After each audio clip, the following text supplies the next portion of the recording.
Ràdio Vilablareix presenta La notícia positiva, de la mà de Rosa Anticó.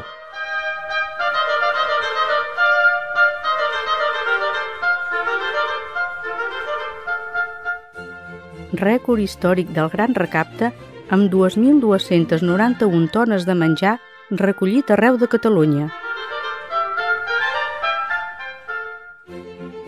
El Gran Recapte, organitzat pel Banc dels Aliments, ha obtingut un rècord històric, i és que arreu de Catalunya s'ha superat de llarg el repte que l'entitat s'havia marcat, 1.400 tones, i n'ha acabat recollint un total de 2.291. I és que el degoteig de productes que durant 2 dies es van donar als més de 1.000 punts de recollida que s'havien habilitat i a través del web del Banc dels Aliments va ser constant.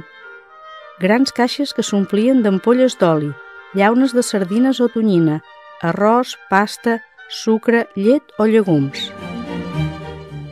La resposta ciutadana va arribar a desbordar els 11.000 voluntaris que hi participaven. En els pròxims 2 mesos s'acabaran de repartir els aliments que han donat unes 500.000 famílies catalanes.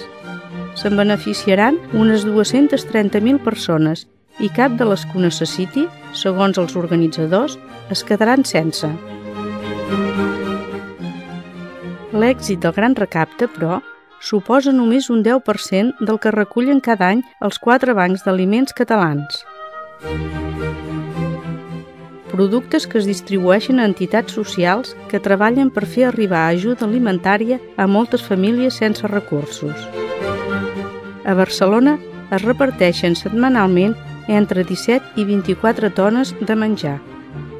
Per això, des del Banc dels Aliments recorden que les donacions en línia es poden fer durant tot l'any.